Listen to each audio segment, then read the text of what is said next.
Académix avec Mehdi Kantaoui. Salut tout le monde, côté micro c'est Mehdi Kantaoui, chers auditeurs, chères auditrices, j'espère que vous allez bien et que vous êtes en super forme. Il est très exactement 18h30 sur plateau d'RTCI, alors où que vous soyez, je suis très heureux de vous retrouver en ce vendredi 15 août 2025 avec un nouveau rendez-vous Académix. Je remercie l'équipe qui m'accompagne aujourd'hui, à savoir Nawel Saidi pour sa précieuse collaboration technique et Rim Trebelsi côté création de contenu digital. Aujourd'hui, notre sujet s'articulera autour du cursus universitaire informatique de gestion de l'ISG Tunis, l'Institut supérieur de gestion de Tunis, et les perspectives d'avenir en Tunisie et à l'international. Donc l'informatique de gestion permet, selon mes propres recherches, donc d'optimiser les processus, d'analyser les données et de soutenir la prise de décision stratégique. Il paraît que c'est un atout clé pour la performance et la compétitivité des entreprises. Pour plus d'informations, j'ai une invitée de qualité, un calibre certain. Il s'agit de Madame Hedia Mhiri Sellemi, qui est docteur ingénieur en informatique, maître de conférence et chef du département informatique de l'ISG Tunis. Bonsoir Madame Hedia Mhiri Sellemi et soyez la bienvenue parmi nous sur plateau d'RTCI. Bonsoir, merci pour votre invitation. Alors, vous allez bien ? Oui, très bien, merci. C'est votre première fois sur plateau d'RTCI? Ah oui, sur un plateau de radio, d'une façon générale. C'est vrai, comme on dit, il y a toujours une première fois. Ouais. Alors, Madame Mhiri Sellemi, donc, pour commencer, pouvez-vous donc nous présenter brièvement l'ISG Tunis et son rôle dans la formation des cadres en Tunisie? Alors, l'ISG de Tunis, c'est la première institution universitaire qui a enseigné l'informatique de gestion. Elle a été créée en 69 oui. Et la première promotion est sortie en 1961. C'est vous dire, ça fait une belle lurette. Alors, on a, si vous voulez, plusieurs disciplines. Pas uniquement l'informatique de gestion, l'ISG, il y a la finance, le marketing, le management, tout ce qui est GRH aussi, la comptabilité, etc. D'accord. Et on a l'informatique de gestion. C'est, on va dire, l'institution leader au niveau de la Tunisie, du Maghreb et de l'Afrique. Ah, quand même, hein? Ah oui, c'est la première institution qui a créé cette tendance. Oui. C'était une collaboration entre la Tunisie et les États-Unis.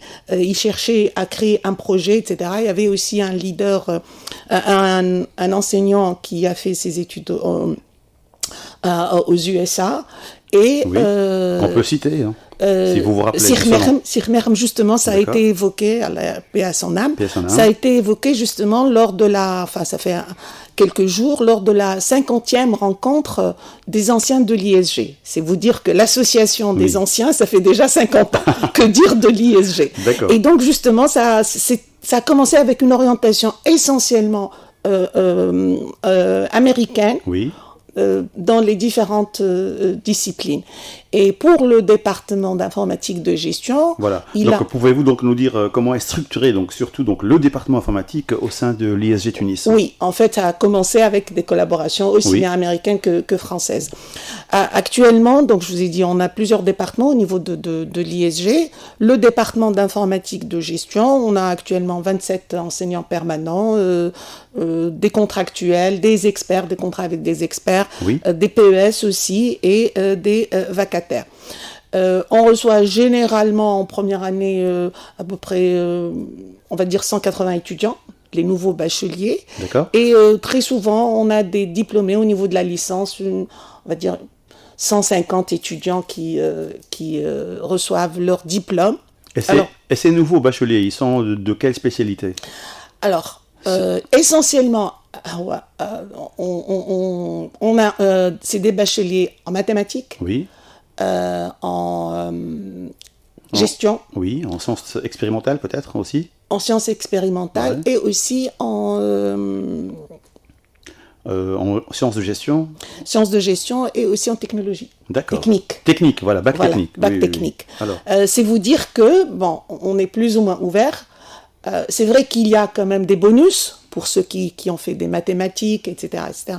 Ils sont privilégiés en quelque sorte. Ouais. D'accord. Ouais. Mathématiques, sciences, etc.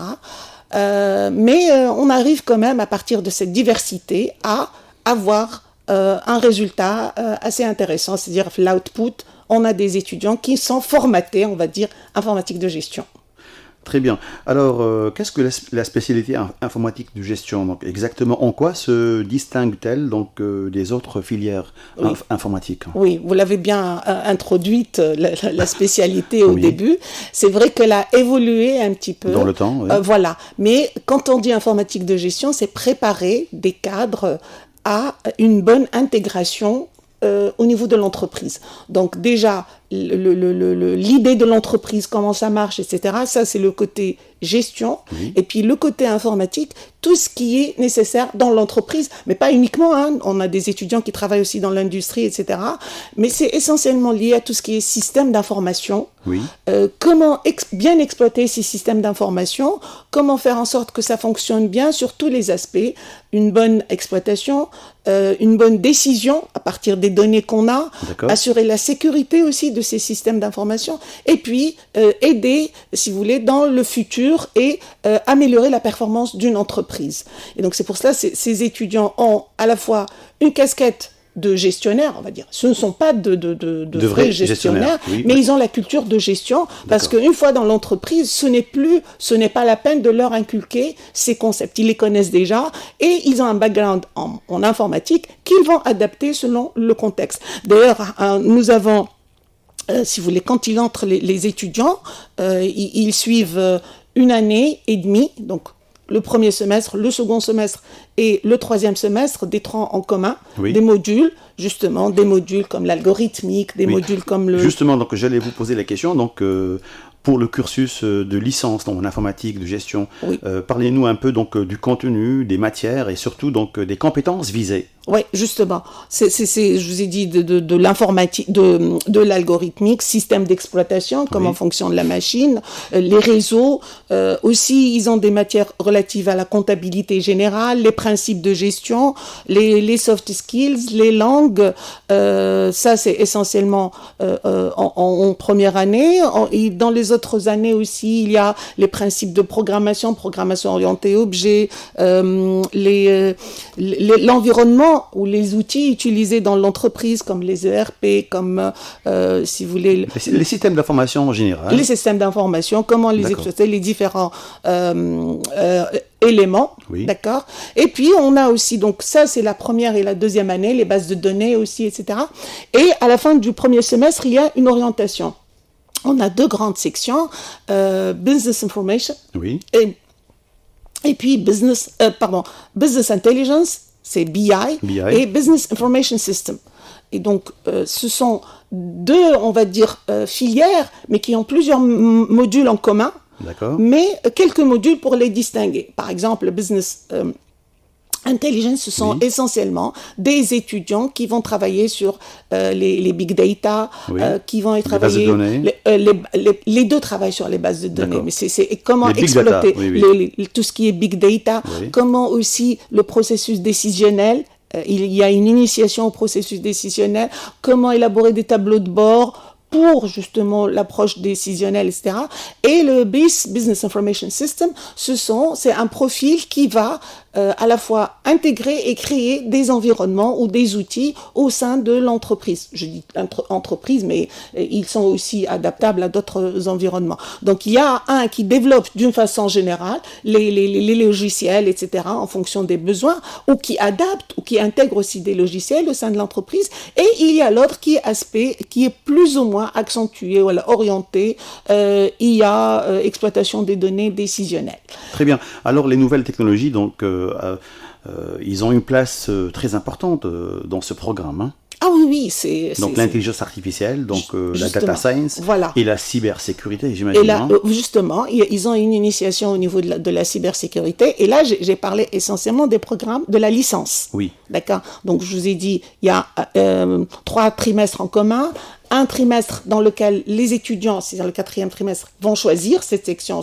Et la 3e année, on va dire, le premier trimestre, c'est des études qui sont liées à leur orientation.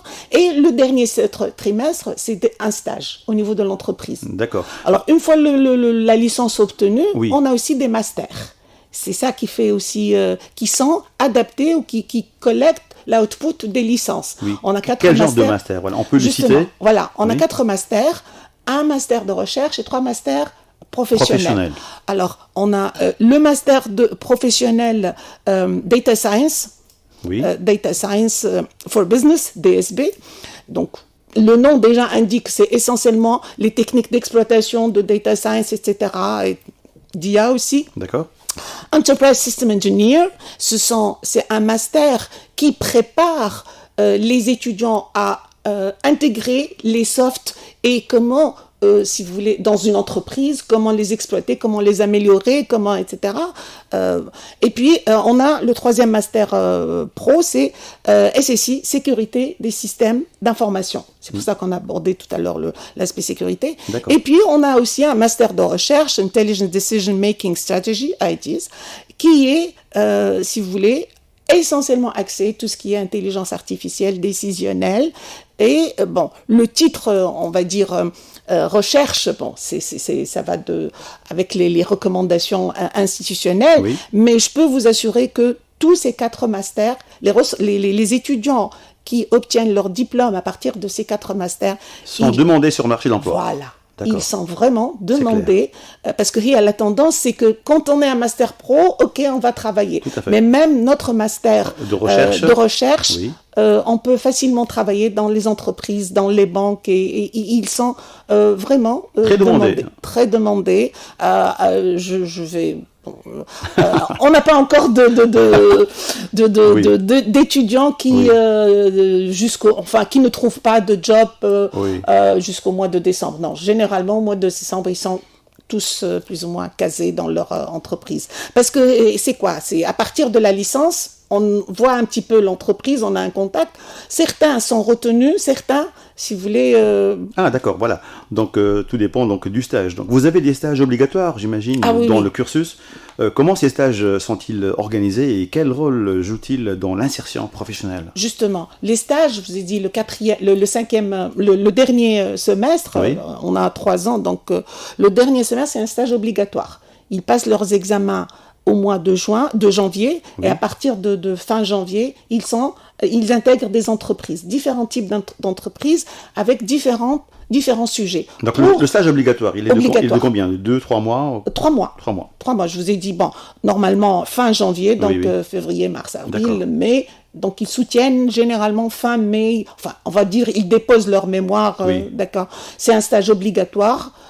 Qui pour valider on peut pas obtenir la licence si on n'a pas validé son stage. Oui, et si on n'a pas obtenu la note, d'élimination, quoi. La moyenne, d'accord. Mais généralement, nos étudiants ont plus que la moyenne.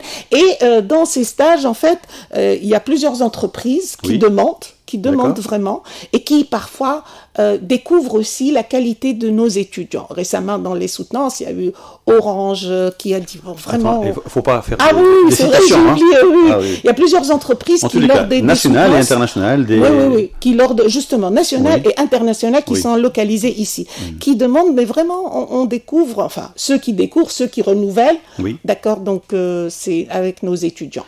Alors, l'ISG Tunis donc, a-t-il des partenariats avec des entreprises locales ou internationales pour faciliter ces immersions en entreprise? Oui, en fait, on a des partenariats avec des entreprises, on va dire, internationales. Par exemple, IID, c'est notre partenaire privilégié numéro 1. On a aussi Ernst & Young, on a aussi l'agence... Oh là là, écoutez, vous avez demandé des entreprises. On peut parler donc des secteurs d'activité, mais pas les noms. D'accord, des entreprises. Alors, on a aussi des institutions nationales. On a des partenariats. Des multinationales aussi. Oui. Voilà. On a aussi des partenariats avec l'Agence nationale de la sécurité en informatique, la Bourse de Tunis, plusieurs banques aussi, plusieurs entreprises dans le marketing, le web marketing, etc. Oui. Donc on a plusieurs entreprises, partenariats avec plusieurs entreprises. Et quel genre de partenariat? Alors, justement, les partenariats, c'est des contrats, on va En quoi dire. ça consiste?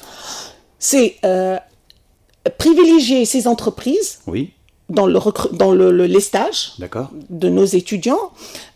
Aussi, on leur demande s'ils veulent intervenir dans nos masters, comme ça, surtout dans nos masters professionnels, comme ça ils vont avoir des étudiants, on va dire ready-made, qui peuvent intégrer facilement leur entreprise, et on leur demande aussi d'apporter leur expertise dans ces masters. Donc, et puis, bon, ils peuvent toujours aussi soutenir des actions au niveau des clubs de l'ISG, parce qu'à l'ISG, on a plusieurs clubs, club radio, club, etc. Ils arrivent à organiser beaucoup d'événements tout le long de l'année universitaire. Oui, ces différents clubs participent aussi aux... Ils sont très actifs, alors. Ah oui, aux journées de l'ISG, des Master Days, des journées de recrutement, des journées donc ils sont très actifs. Et ils sont multiples, les clubs de l'ISG. Très bien. Alors, quels sont les métiers auxquels prépare la formation informatique de gestion aujourd'hui? Oui, alors, comme j'ai dit tout à l'heure, et vous l'avez vous aussi mentionné, c'est au niveau de l'entreprise, c'est des futurs managers? C'est des futurs managers, c'est des futurs décideurs. Oui. Enfin, on va pas dire, ils vont apporter un help aux décideurs, mais un help, on va dire. C'est comme un outil qui aide à la décision, mais aussi les personnes aussi, ils peuvent aider. Ah oui, les personnes, elles peuvent aider et orienter les décideurs au niveau de l'entreprise vers telle ou telle orientation, vers tel ou tel soft. Comment aussi gérer, comment numériser ou digitaliser une entreprise. Donc, leurs interventions sont multiples. Et quelles décisions, comment est-ce que aussi, qu'est-ce qu'on peut faire aussi avec les données dont dispose l'entreprise. D'accord. Donc, c'est un enrichissement à la fois conceptuel, technologique et, si vous voulez, managérial. Et principalement, quels sont les secteurs d'activité en Tunisie qui recrutent particulièrement ces profils-là? Alors, il y a de tout. Je vous ai dit tout à l'heure, mais généralement, c'est vrai que c'est les entreprises, les banques, ce sont les premiers, on va dire, le grand recruteur de nos étudiants. Il y a les entreprises multiples de différents types. D'accord. Vous avez dit le secteur industriel aussi. Il y a quelques industriels dans la gestion. D'accord. La gestion de l'entreprise. Il y a aussi des ministères. D'accord. On a plusieurs responsables au niveau des ministères. Et puis, il y a aussi le côté académique. Hein. Ah oui. Le côté académique. Étudier pour enseigner. Voilà. On a une bonne équipe au niveau du département d'informatique. C'est des références à l'échelle nationale, internationale. Mes collègues, d'une façon générale, et aussi nos futurs étudiants sont vraiment... bien demandé. On a aussi des partenariats avec des institutions universitaires essentiellement en France. D'accord. Des thèses en collaboration, co-tutelle qui ont été réalisées et qui ont été concrétisées par des projets, etc. Donc chaque année, on a un certain nombre de thèses en co-tutelle qui sont réalisées. Très bien alors. Alors, à l'international, donc, comment se positionne un diplômé en informatique de gestion? Donc, il a des opportunités à saisir? Ah oui. Alors, généralement, nos étudiants, quand ils quittent la Tunisie, ils vont vers le Canada, vers la France. Il y a ceux aussi qui vont aussi vers un petit peu les autres côtés francophones. Oui. Alors, vers le Canada, ils sont vraiment bien... Ils excellent, hein? Ils excellent et ils s'intègrent facilement. Et on reconnaît, parce qu'au Canada, il faut voir qu'est-ce que vous avez fait, etc., pour valider certains modules. Donc, ils arrivent vraiment, d'une façon générale, que ce soit en informatique, ou même dans les autres disciplines. Hein. Vraiment, on leur donne des crédits pour plusieurs modules. En France aussi, alors, ils arrivent à terminer des masters ou à intégrer des écoles d'ingénieurs aussi. Donc, alors, vous restez en contact avec eux? Ah oui, justement, on a l'association justement des anciens, l'alumni de l'ISG. Bon, pas tous, Oui. D'accord. Mais on essaie de garder soit des contacts individuels, parce que bon, soit on a encadré, ou là on a eu une action avec tel ou tel étudiant, soit avec l'association des anciens de l'ISG d'une façon générale. Et on a aussi des personnes, des personnalités qui sont encore, on va dire, en contact avec l'ISG. Je peux citer là je peux citer. Bien sûr. Hein, Oui, oui. Là, oui, on peut citer. Là, je peux citer. Alors, on a déjà à l'échelle, on va dire internationale, c'est Tawfiq Jlas, qui est représentant de la Tunisie à l'UNESCO. On a aussi qui est un ancien de l'ISG, c'est Mouaz Limayen, qui est président de University of North Florida. On a aussi des personnalités nationales, Bilal Darnaoui, qui est le responsable de Tunisie monétique en Tunisie. Oui. On a aussi Madame Lilia Belkhiria Jeber, qui est le responsable des femmes chefs d'entreprise, qui œuvrent aussi pour l'ISG et surtout pour les femmes. Oui. D'une façon générale. Je citerai aussi Madame Radia Kamoun qui a une marque de pâtisserie, on va dire. On va pas citer la marque. Hein. D'accord, ok. On a aussi Madame Ouidette Bouchamé qui est une ancienne de l'ISG. Ils sont multiples les ressortissants. C'est extraordinaire. De l'ISG. Hein. Oui. Pour ne citer que cela, mais la liste, elle est vraiment. Elle est plus longue. Hein. Ah oui. D'accord. Alors, quelle évolution prévoyez-vous donc dans ce domaine pour les 5 à 10 prochaines années? Ouais. Vous avez une vision en quelque sorte, hein, oui. En fait, bon, on est tous, si vous voulez, sous les contraintes ou l'évolution. On doit suivre cette évolution de l'intelligence artificielle, on va dire. Mais je suis sûre qu'on finira tôt ou tard par garder les enseignements de base, à savoir les mathématiques, parce que pour moi, les mathématiques, c'est fondamental dans toute discipline. Tout à fait. On gardera aussi les enseignements, si vous voulez, qui sont spécifiques à cette formation de gestion, qui vont évoluer, d'accord. Et les principes, bon, il va y avoir une évolution dans les contenus, une adaptation, hein, si on n'évolue pas, on restera sans progresser, on va dire, mais il va y avoir certainement cette tendance du IA qui a tout chambardé. On est déjà en train de la suivre. Alors, d'ailleurs, par la même occasion... Est-ce qu'on va arriver à la suivre parce qu'elle est imprévisible, en quelque sorte, hein. Justement, il y a des métiers qui risquent de disparaître. Oui, mais bon, c'est pour cela que les enseignements vont s'adapter, d'accord, avec l'évolution, etc. Entre parenthèses, vous savez, l'ISG est un leader de l'enseignement de l'IA. Dans l'informatique de gestion aussi. Ça fait plus qu'une vingtaine d'années. Quand même, hein. Ah oui, mais on va dire même plus, peut-être 25 ans, nos enseignants du département enseignent l'IA sous différentes formes aux étudiants. Quand on parlait, on disait la licence, hein, la maîtrise, quand on avait le diplôme de maîtrise, l'IA est enseignée depuis... Mais c'était uniquement théorique à l'époque. Non, il y a quand même quelques applications, parce que le diplôme, il doit déboucher sur un cas pratique. Un cas pratique. Donc, il y avait des pratiques, hein, les langages de programmation, on va dire, aussi liés à l'IA, etc. Et donc, on les a tous plus ou moins enseignés. Très, très bien. Alors, quel conseil on peut donner donc, à un nouveau bachelier qui va étudier l'informatique de gestion à l'ISG Tunis au titre de l'année 2025-2026? Oui. Alors, pour tout étudiant, c'est d'être régulier, que ce soit à l'ISG ou ailleurs, la régularité, et c'est très important, la régularité, et puis donner de l'importance à toutes les matières. Ce n'est pas parce qu'on est en informatique de gestion qu'on va dénigrer... on ne va pas chercher les matières qui ont le coefficient le plus élevé. Hein. Tout contribue à la formation des apprenants. Et puis, la régularité. Pourquoi la régularité? Parce que très souvent, à la fin du semestre, ils ont plusieurs projets à soumettre en même temps. Si on est régulier et on est à jour dans toutes les matières, l'étudiant aura moins de difficultés à rendre ses travaux et à bien les faire. Donc la régularité, c'est très important. C'est très important. Ah oui. L'assiduité. Le sérieux, l'assiduité. L'assiduité aussi. Alors, quelles qualités personnelles et professionnelles sont nécessaires pour réussir en informatique de gestion? Est-ce qu'il faut avoir une certaine logique? Est-ce qu'il y a pas mal d'autres choses il faut être, on va dire, l'ouverture d'esprit. Oui. L'ouverture d'esprit. Savoir collaborer et être ouvert pour la collaboration, parce que très souvent l'informaticien, on dit... La collaboration, c'est-à-dire le travail en équipe, par exemple? La collaboration, aussi bien en équipe que aussi avec les autres spécialités. Parce que quand on est en informatique de gestion dans l'entreprise, il ne faut pas se borner à... voilà. Non, il faut collaborer avec le comptable, avec le gestionnaire, avec le marketeur, parce que l'informaticien en gestion, il va répondre à leurs besoins. Donc il faut comprendre leurs besoins des autres. Parce que c'est généralement de petites adaptations. Il a tout.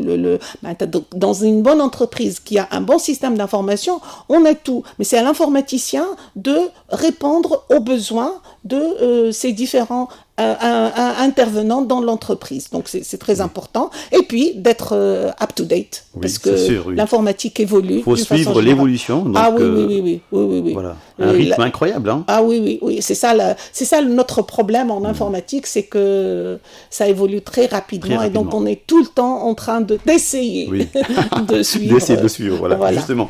Alors enfin, donc un mot pour encourager les élèves qui vont passer le bac l'année prochaine et l'année d'après, par rapport aux études en informatique de gestion. Qui sont à l'écoute, j'imagine. Non voilà. C'est un bon choix, parce que aussi, je ne l'ai pas mentionné, mais avoir une licence à l'ISG, ça peut aussi vous permettre d'intégrer les écoles d'ingénieurs. Parce que quand on est étudiant à l'ISG, qu'on a une bonne moyenne, on a plusieurs exemples, je connais plusieurs de mes étudiants, ils postulent pour intégrer l'école d'ingénieurs, que ce soit l'école d'ingénieurs l'ANSI ou de la faculté des sciences ou de l'ENI, SASFAX ou de Monastir, vraiment, ils peuvent intégrer et continuer un cursus d'ingénieur en informatique. C'est sur concours ou comment ça se passe ? Oui, généralement c'est sur dossier. D'accord, et donc c'est pour ça que je dis, quand on est un bon étudiant à l'ISG, on est déjà bien coté, et puis l'intégration se fera facilement au niveau du cursus d'ingénieur. Bon, ils vont se retrouver à l'aise dans certaines matières qui sont liées à l'informatique de gestion, on va dire la conception, les bases de données, les principes aussi de tout ce qui est data warehouse, etc. Ils auront quelques difficultés avec d'autres matières, mais comme ils sont bons, donc ils arriveront à se rattraper. J'ai mentionné tout à l'heure plusieurs cas qui ont même excellé, que ce soit dans le cursus d'ingénieur ou des masters dans les écoles d'ingénieurs. Très bien, donc notre rendez-vous d'aujourd'hui touche à sa fin. Est-ce que vous avez quelque chose d'autre à rajouter ? On a juste un peu de temps. Parfois, on me dit, vous faites trop pour l'ISG, vous la considérez comme le Harvard tunisien. Mais bon, c'est vrai, il y a de la vérité. Donc, c'est encore une bonne institution. Il y a plusieurs autres institutions en Tunisie qui sont bonnes, mais on va dire l'ISG, c'est la référence actuellement. D'ailleurs, les banquiers, etc., ils nous disent, qu'est-ce que vous faites à l'ISG pour vos étudiants, mais aussi ils nous disent, écoutez, quand on calcule, on voudrait bien recruter les étudiants de l'ISG, mais parfois les scores, ils sont est-ce que vous êtes sévère avec les étudiants de l'ISG? On leur dit non, il n'y a pas de recommandation, mais c'est nos principes, il faut qu'ils méritent les notes qu'ils ont. Très bien. Donc, Madame Hedia Mhiri Salemi, donc merci à nouveau d'avoir accepté notre invitation. Je vous remercie. Et pour tous ces éclaircissements par rapport à notre sujet d'aujourd'hui, à savoir le cursus universitaire informatique de gestion à l'ISG Tunis et les perspectives d'avenir en Tunisie et à l'international. J'ai eu vraiment le plaisir de partager vos propos, vos conseils et vos recommandations avec mes chers, auprès de mes chers donc, auditeurs et mes chères auditrices. Je rappelle que mon invité aujourd'hui était donc Madame Hedia Mhiri Salemi, qui est docteur ingénieur en informatique, maître de conférence et chef du département informatique de l'ISG Tunis. Je remercie l'équipe qui m'a accompagné aujourd'hui, à savoir Nawel Saidi pour sa précieuse collaboration technique et Rim Trablsi côté création de contenu digital. Écoutez micro, c'était là Mehdi Kantawi. Mesdames et messieurs, je vous remercie de nous avoir suivis dans l'espoir de vous retrouver donc la semaine prochaine avec un nouveau rendez-vous Academix. D'ici là, portez-vous bien, amusez-vous bien et surtout ne cessez pas de nous écouter et restez toujours fidèles à nos ondes d'RTCI. Allez, bye. Academix avec Mehdi Kantawi.